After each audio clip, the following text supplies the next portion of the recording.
Thank you for joining us for another episode of our study on the themes and images of the Bible.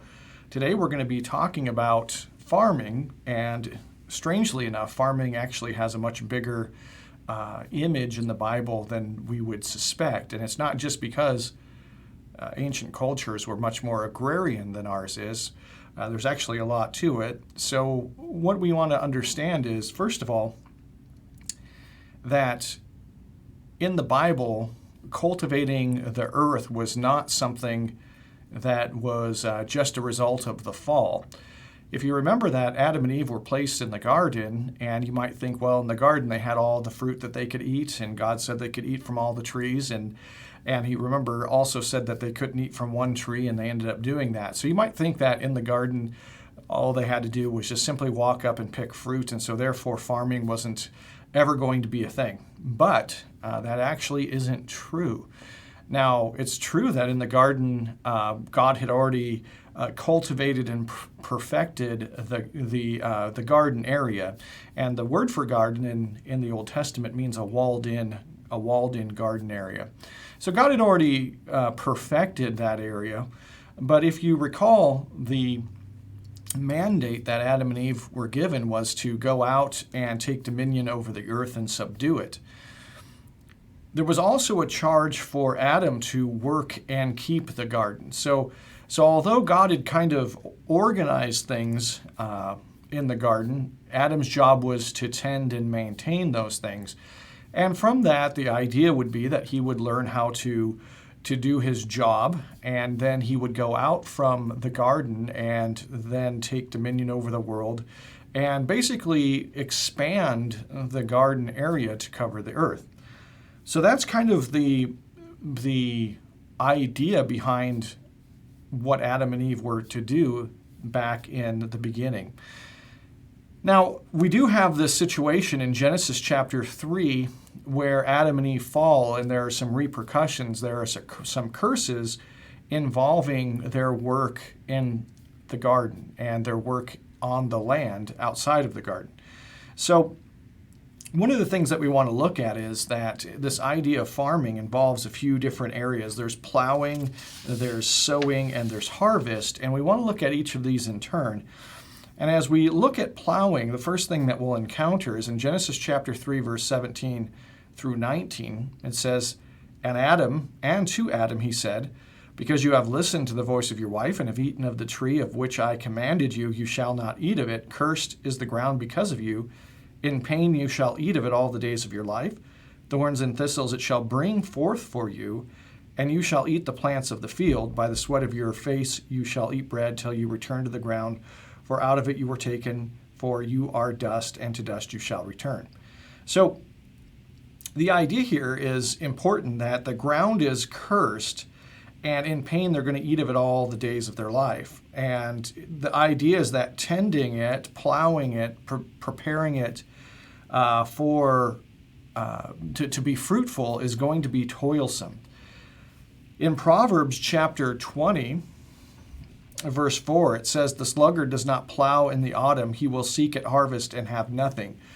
Now, the point here is that without this hard, toilsome work, without difficulty, you're not going to be able to eat from the ground. You're not going to be able to eat from the produce that you have. If just relying on the ground isn't going to be enough. We kind of have this idea that the perfect society is the one that is living in the state of nature. This kind of goes back to some of the philosophers of the 1700s and 1800s. They had this view that there was this perfect society that lived in harmony with nature, and it was kind of an idea of kind of trying to go back to the garden, I think.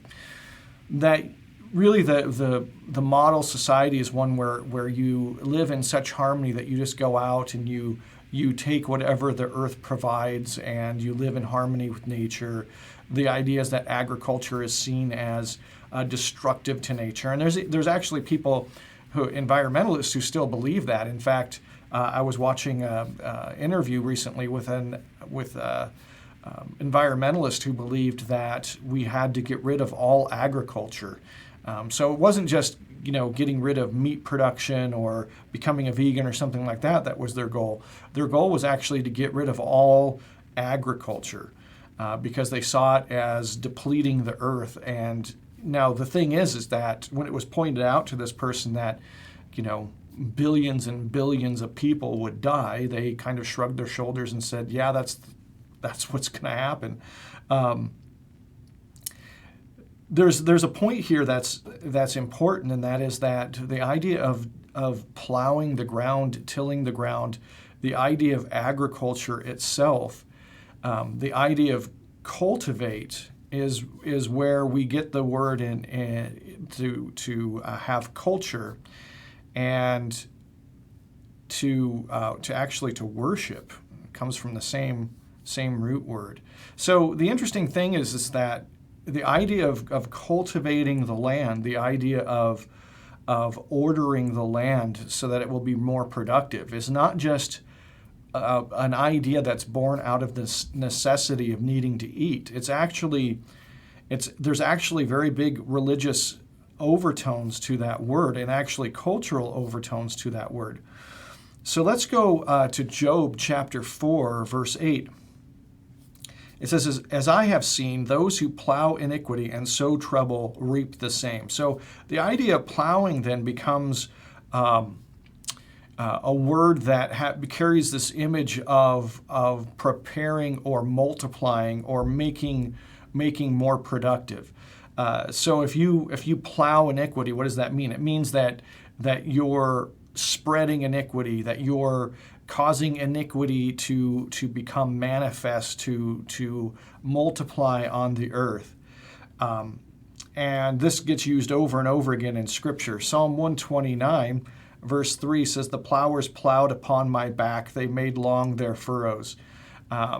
So the idea is that what are they doing? They're sowing in him something. They're cultivating something in this guy. And if you go back to that passage that we read, Job 4:8, those who plow iniquity and sow trouble reap the same. The idea is that in this person, that these people are cultivating something. They're making something grow. They're making something more fruitful in his life. But it's not a good thing. Judges chapter 14, verse 18 says, and the men of the city said to him on the seventh day before the sun went down, what is sweeter than honey? What is stronger than a lion? And he said to them, if you had not plowed with my heifer, you would have not have found out my riddle. So the idea is that they were able to extract from the woman that Samson was with, from Delilah, they were able to extract the information from her. And the idea was that they were using his woman to be able to make their plans fruitful.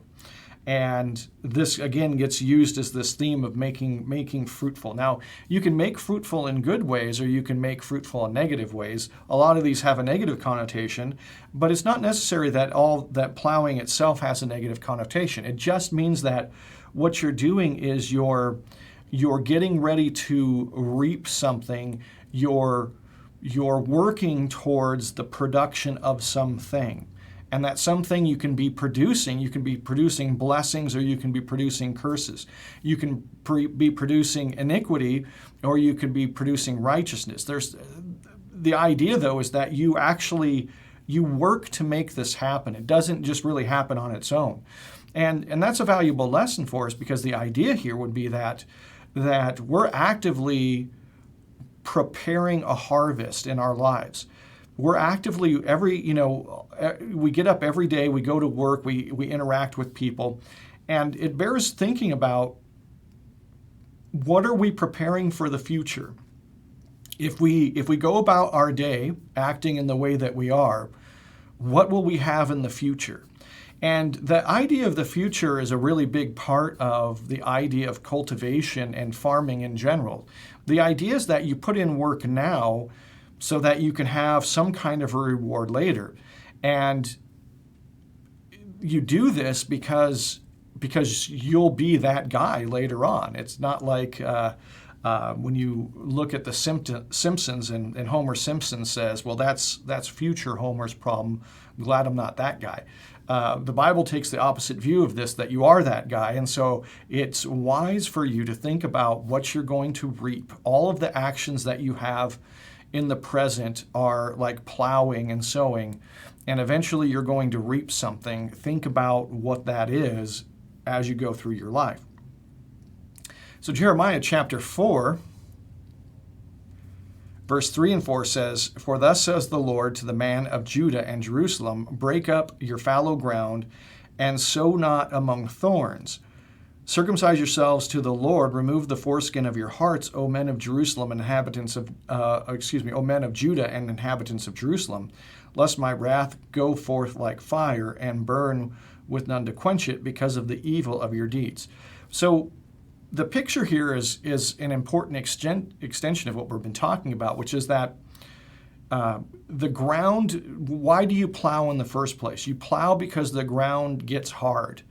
And when it gets hard, it's hard for the seeds to take root. Water will just kind of run off of it, and seeds will not be able to penetrate it very well. They'll sit on the surface.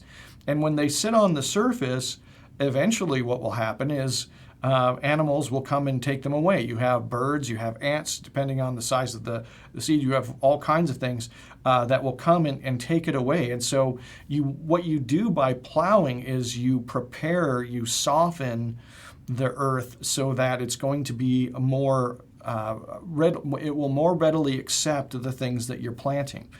And that picture goes a long way in Scripture. Here, the idea is that the fallow ground is the person. The person is fallow ground. They haven't been producing a fruitfulness, fruit of the Spirit, or the fruit of glory, and they haven't been producing that. And so they need to work on breaking up, softening their hearts. And that happens, in life. A lot of times what has to happen is we have pride that hardens us, and a lot of times we have to be humbled in order to yield. And that picture of yielding is important, and it goes all the way back to Genesis and the idea of by the sweat of the brow you're gonna work the ground. The idea is that the ground is now not receptive to man. And it's not because the ground is evil, it's because man is evil. So really what's happened in the cosmos is that when man sinned, he turned against God, but in turning against God, he's also turned against the natural order and the chain of command, the hierarchy that God has created in all of reality. Everything else is still within that order and that hierarchy, but man has removed himself from it, and he's kind of created his own hierarchy.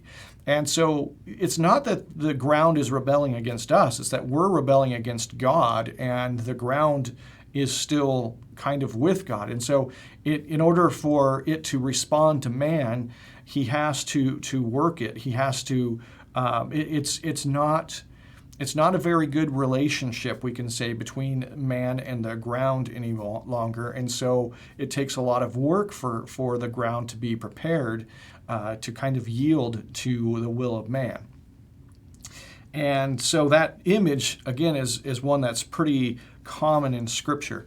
Hosea chapter 10, verse 10 through 12, it says, "When I please, I will discipline them, and nations shall be gathered against them when they are bound up for their double iniquity. Ephraim was a trained calf that loved to thresh, and I spared her fair neck. But I will put Ephraim to the yoke, and Judah must plow, Jacob must harrow for himself. Sow for yourselves righteousness, reap steadfast love. Break up your fallow ground, for it is the time to seek the Lord, that they may come and rain righteousness, that he may come and rain righteousness upon you."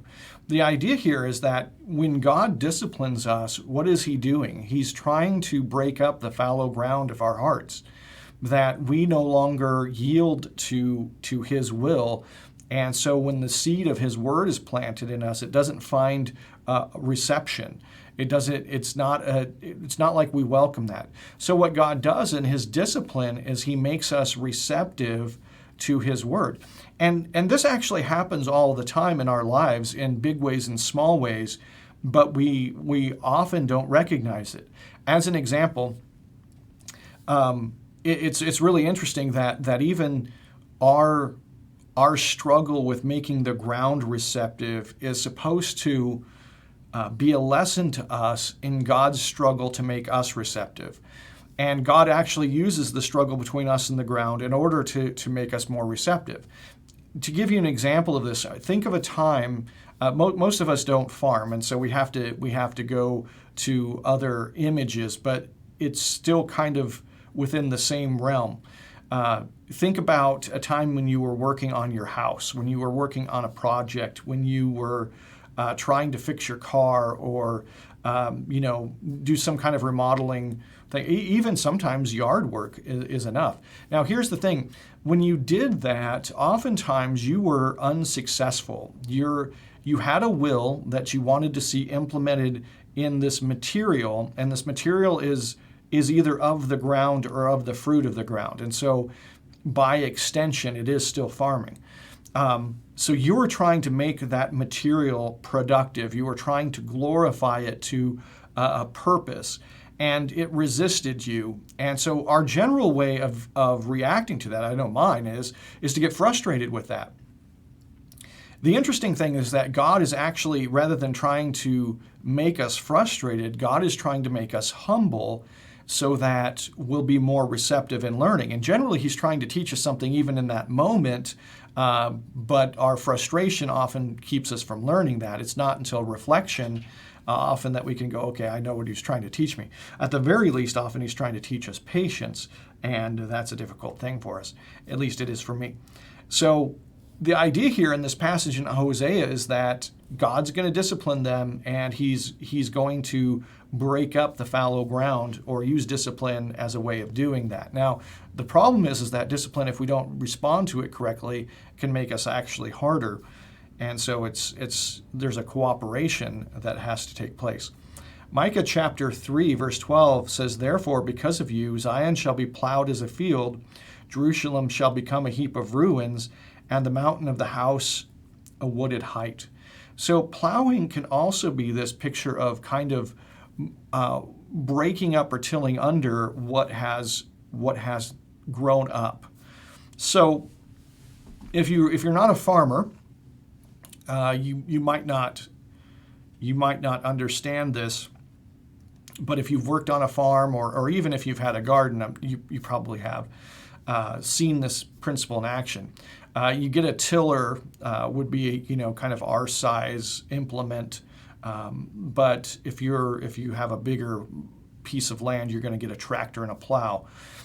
You understand that the ground is going to grow things. It's just the problem is that it's not growing the things you want it to grow, right? If you want to plant a garden in your backyard, likely there's grass and weeds and stuff like that that's already growing. And so if you just go out in your backyard and you throw some corn seed or wheat seed or cucumber seeds or tomato seed, whatever it is you're trying to grow, you just throw them out in the backyard. It's possible that you might get something to grow there, but likely not. And what's going to happen is the ground is too hard. The seed's not going to penetrate.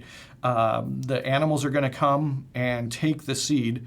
And the other problem will be that the plants that are already there will choke it out. So you could go pull all those weeds and try to pull up all the grass, but that takes forever. So what do? Well, you either get a tiller or you get a plow, depending again on how big of a piece of land that you have. And when you plow, what you're doing is you're plowing all of the stuff that's grown there. You're plowing that under so that the ground will then not produce that thing, but the ground will then be receptive to what you're going to put in, the seed that you're going to put in the ground. The idea here is that when it said, Micah says, "Therefore, because of you, Zion shall be plowed as a field, Jerusalem shall become a heap of ruins." The idea is that what's been growing up is not pleasing to God. It's not glorifying to God. You can think of the earth kind of as God's garden, and it's not growing up the things that please him. It's not growing up love and peace and goodness and kindness and self-control. It's not growing up those things that are pleasing to him. It's growing up things that are evil. And so what is he going to do? He's going to go plow it under so that the old things that it is growing up, the weeds, are going to be destroyed, and so that things that please God and glorify Him can take root. Now, another image in Scripture is the image of sowing. And so we can look at Proverbs chapter 11, verse 18. It says, "The wicked earns deceptive wages, but one who sows righteousness gets a pure reward." The idea on sowing is not so much preparing the ground. It's that the thing, what you have grow in your life depends on what you planted in your life. So as an example, you don't sow wheat and get tomatoes. You don't sow cucumbers and get watermelons. You don't, whatever it is, the little thing that you've sown in your life ends up reaping something bigger in your life. And that's the idea. So it says in Proverbs 11:18, "The wicked earns deceptive wages, but the one who sows righteousness gets a sure reward." So what does that mean, the wicked earns deceptive wages? Well, the thing is, it's only deceptive to the man who's wicked. To anybody else, it's actually obvious. The wicked thinks that they can sow one kind of seed and get something else in return. So the wicked thinks that, well, I can sow laziness and I can be rich. I don't know if you've ever known somebody like that, but maybe they're always chasing get-rich-quick schemes. Maybe they were always playing the lottery or going, gambling or whatever it is. But they think that they can sow one thing and reap something else. So it's deceptive to them. But the one who sows righteousness gets a true reward. However, if you're wise, if you're righteous, you're going to sow righteousness and you're going to get a much better reward. You're going to get something that's actually has some usefulness to it, some glory to it. So Galatians chapter 6, verse 7 says, "Do not be deceived. God is not mocked. For whatever one sows, that will he also reap." The idea here is important, that God is never going to be deceived. You can't game the system. The system actually exists in such a state. It was created in such a way that it cannot be gamed. And you can say to yourself, oh, well, it can. You can look at people like Pol Pot, who was the leader of Cambodia, and he died, an old man in his bed after being one of the most horrible human beings that ever lived. And you can say, see, aha, he won. Well, he didn't win. There was obviously, there's an afterlife that we believe in as Christians, and he's not going to get the reward he thinks he's going to get. God's not mocked. So there's that aspect to it. But even in this life, the problem is that you can't mock God. It's really astounding that the number of people who have everything that they've always wanted and are completely unhappy people. It's incredibly astounding. In fact, what's really interesting is if you read biographies of people who are wealthy, of people who are celebrities, if you start reading those things, it's really stunning to read about just how sad, how empty, how unpleasant most of those people have the lives that they've lived. It's really what you see on the outside, the image that you see on the outside is not at all the way that things actually were for them. In fact, you can look at those dictators of history and you can see that they lived. Saddam Hussein is a great example of this, that he had all kinds of body doubles because he was always afraid of getting murdered, and he could never sleep in the same place twice. One of the reasons he had so many different palaces built is because he could never sleep in the same place twice because he'd get murdered. He was an incredibly unpopular person. When you go through life and you kill people that you think are a threat, it's not that the number of threats to you diminishes. The number of threats to you actually increases. There's the story in Romania of the dictator named Ceausescu, who one day was giving a speech, and he had ruled with an iron fist for decades, and one day was giving a speech, and all of a sudden the crowd started booing him.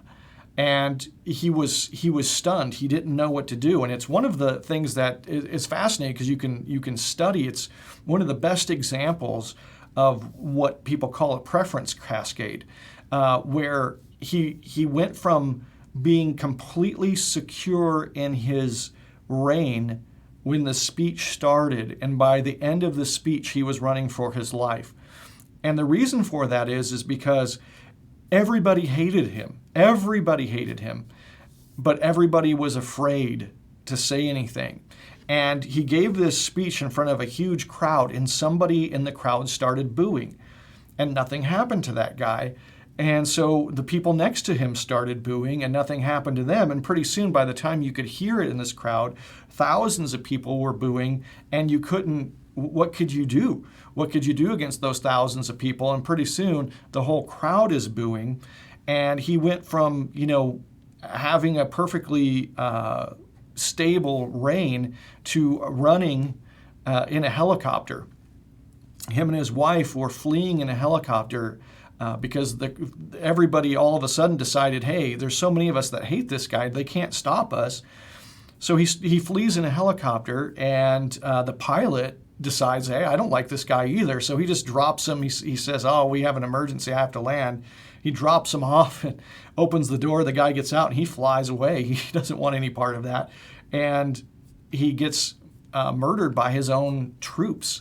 And the thing is that that's what every one of these dictators actually fears. They understand the level of hatred that people have for them, and so they live in fear. The average farmer in a country in Ceausescu's Romania slept more soundly probably than he did a lot because he understood the level of people that hated him, and he thought that his power was enough to keep that at bay until the moment he realized it wasn't. And so the thing is, when you sow something, you're going to reap it. And there's millions of ways that you reap it.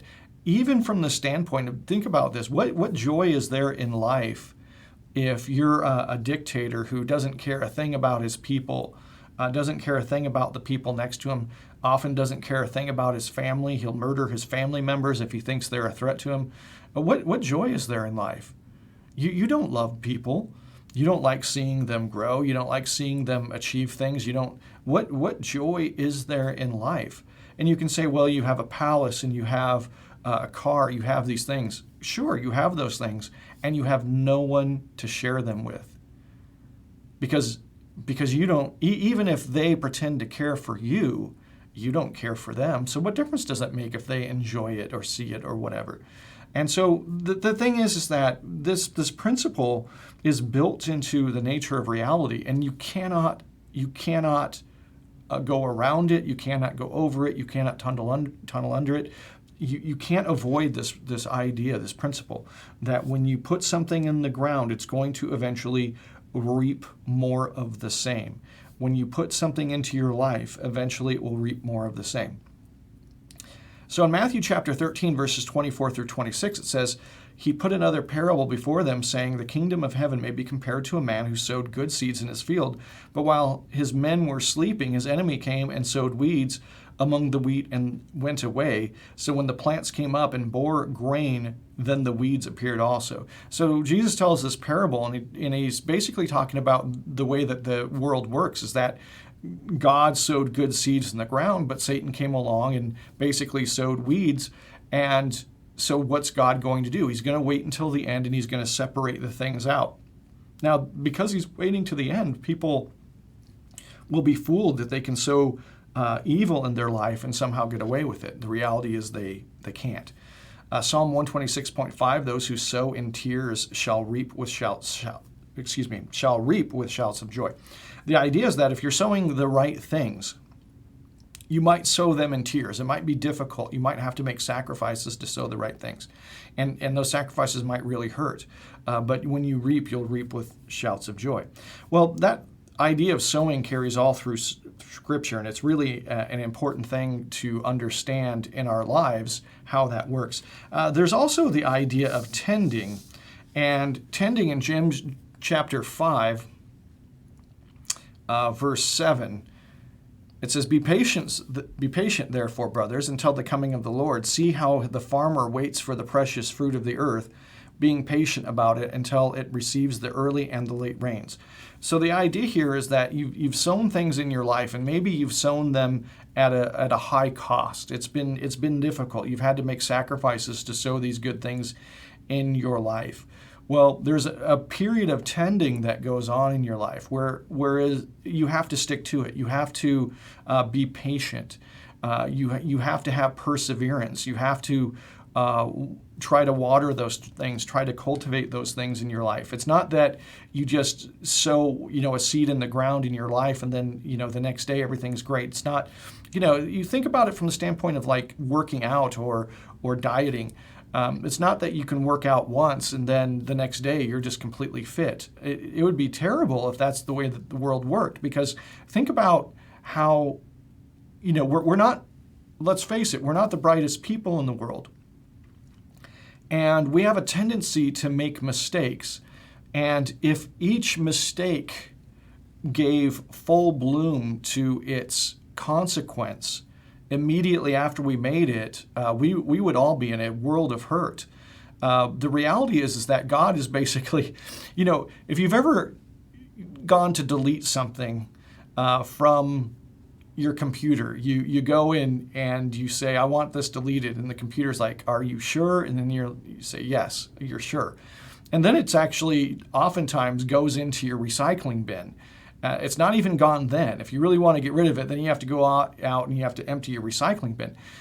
Why so many steps? Because they're like, really, are you really sure that you want to do this? Because there are repercussions, and you have a tendency, we all have tendencies to not think through the repercussions of these things. And so that's kind of how God built into life. Do you really want to be angry all the time? Do you really want to be kind? Do you want to be a jerk? Do you want to be, who do you want to be? What do you really want to sow in your life? And it's great that God basically makes a system where we have to continually kind of hit that button, yes, I'm sure, yes, I'm sure, yes, I'm sure. That's really what tending is. Yes, I'm sure. Now, it's difficult because we have a hard time being patient, but that's the way that it is. So Psalm 104, verse 10 through 18 says, You make springs gush forth in the valleys. They flow between the hills. They give drink to every beast of the field. The wild donkeys quench their thirst. Beside them the birds of the heavens dwell. They sing among the branches. From your lofty abode you water the mountains. The earth is satisfied with the fruit of your work. You cause the grass to grow for the livestock and the plants for man to cultivate, that he may bring forth food from the earth and wine to gladden the heart of man, oil to make his face shine, and bread to strengthen man's heart. The trees of the Lord are watered abundantly, the cedars of Lebanon that he planted. In them the birds build their nests. The stork has her home in the fir trees. The high mountains are for the wild goats. The rocks are a refuge for the rock badgers. So the idea here is that God is in the business of cultivating. God has patience. God has patience with us, and God is planting things and disciplining us. He's plowing the fields and planting the seed and watering the seed. He's doing the same thing in us. We really start to understand a little bit about the patience and the love and the care and concern of God when we start having to go through this process ourselves. In 1 Corinthians chapter 3, verse 6,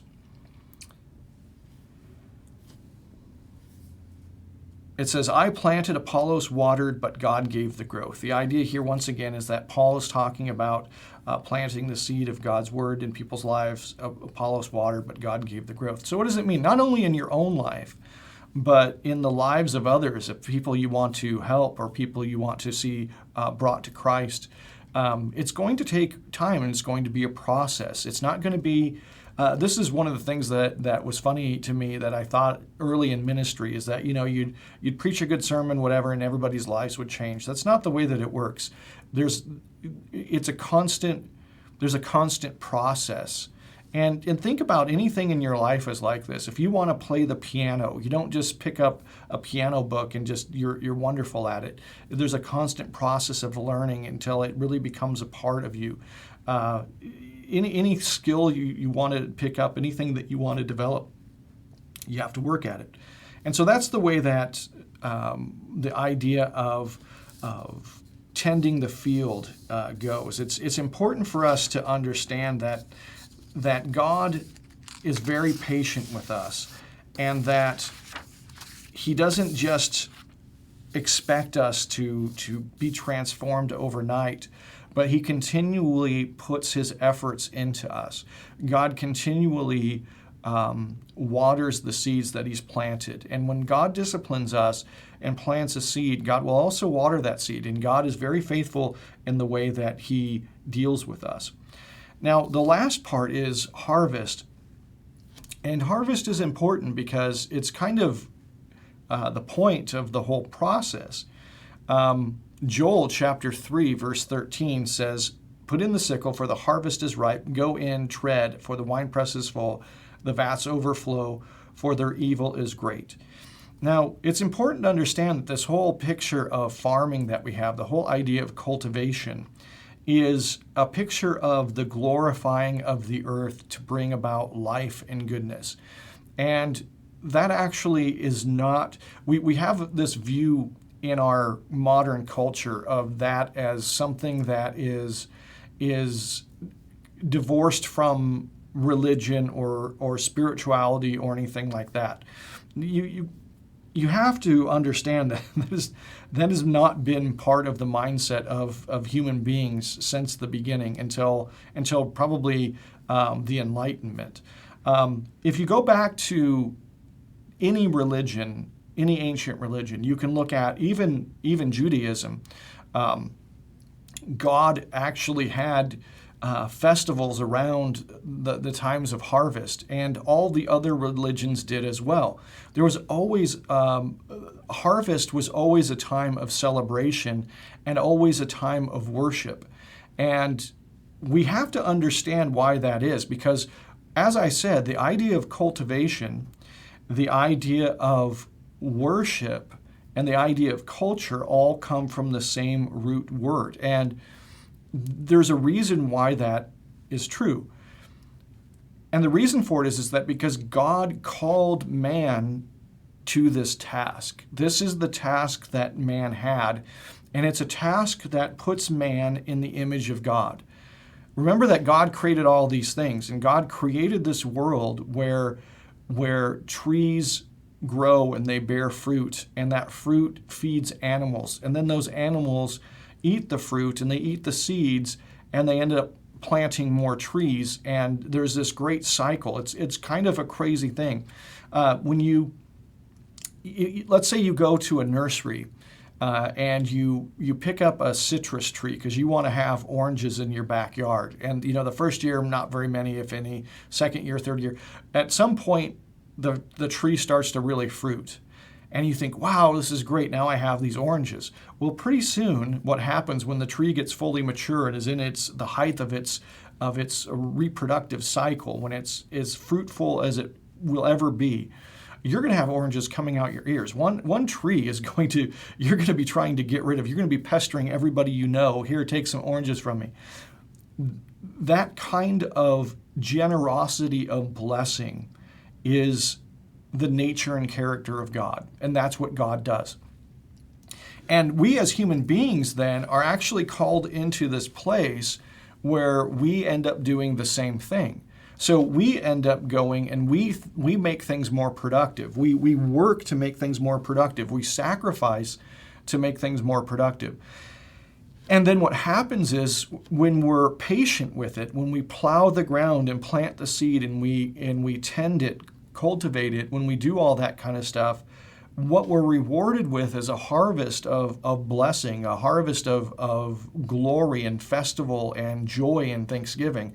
We're acting out really the character and nature of who God is. And we're doing that because God has called us to do that. And so it's a very religious thing. If you don't look at a farmer and see something religious, then you're very much a modern thinker, which most of us are. In the ancient world, you look at a farmer and you see religion. That's what you see. So it's interesting that we've changed so much. And if we can get back to the older mindset here, what we'll discover is that everything in our life is a lot more religious than we thought it was. Matthew chapter 13, verse 30 says, "Let both grow together until the harvest, and at that harvest time I will tell the reapers, gather the weeds first and bind them into bundles to be burned, but gather the wheat into my barn." So there's going to be an end point at which those who have sowed correctly and those who have sowed incorrectly, there's going to be a harvest. And when that harvest happens, there's a great separation between those two things. And you see that in life.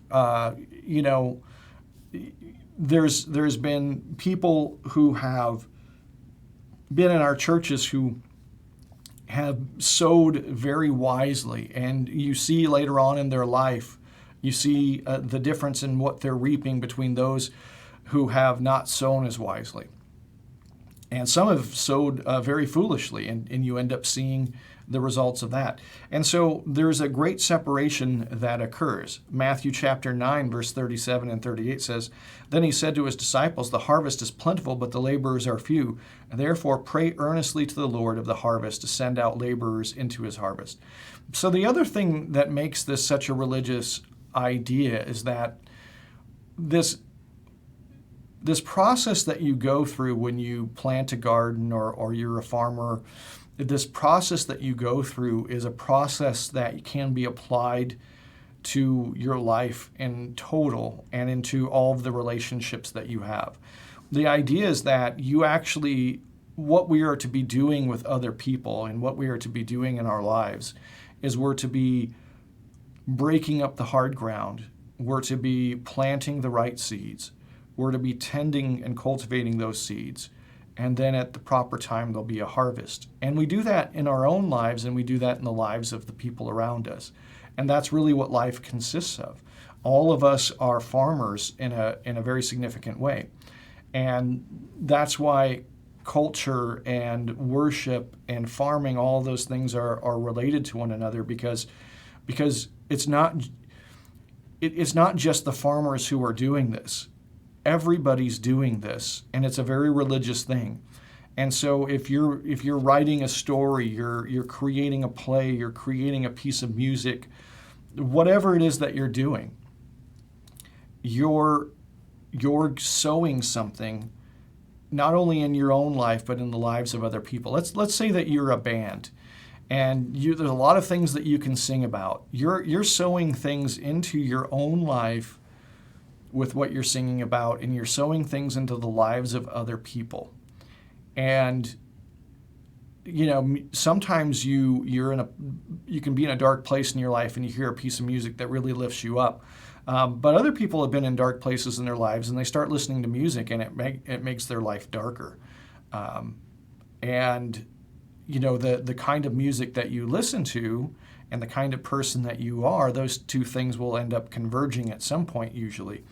And the idea is one in which we're all doing this, and it's a very religious thing that we're all doing. And so what are you planting in people's lives, and what are you tending to in people's lives, and what will be harvested in people's lives because of what you've done? Those things are worth thinking about, because all of us are farmers. And so thanks for joining us this week. We hope to see you next week.